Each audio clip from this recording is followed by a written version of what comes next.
একটা সময় ছিল যখন খুব মন খুলে মানুষের সাথে মিশে যেতাম, কথা বলার আগে ভাবতাম না। যাদের খুব কাছের মনে হতো তাদের অধিকার দিতাম আমার মনের সবটুকু জানার।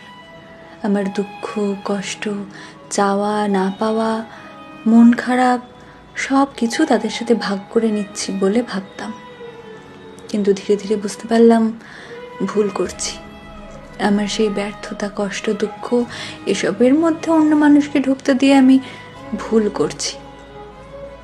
তারপর থেকে মনের দরজাটা বন্ধ করে দিলাম।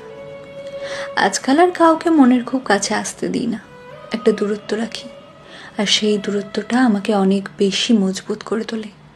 আমার নিজের যে কষ্ট দুঃখগুলো, সেগুলো নিজের মতন করে সামলানোর ক্ষমতা বেড়ে যায় অনেক গুণ। নিজেকে বোঝার, নিজেকে বোঝানোর মধ্যে দিয়ে নিজের সাথে নিজের সম্পর্কটা বেড়ে যায় অনেক গুণ। আমরা বারবার বলতে শুনি, দুটো মানুষের মাঝে কোনো তৃতীয় মানুষ এলে সম্পর্ক জটিল হয়ে যায়।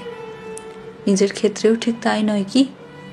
আমার আর একান্তই আমার মাঝে অপর কেউ এলে বা কাউকে ঢুকতে দিলেও কিন্তু আমার সাথে আমার সম্পর্কের একটা দূরত্ব তৈরি হয়।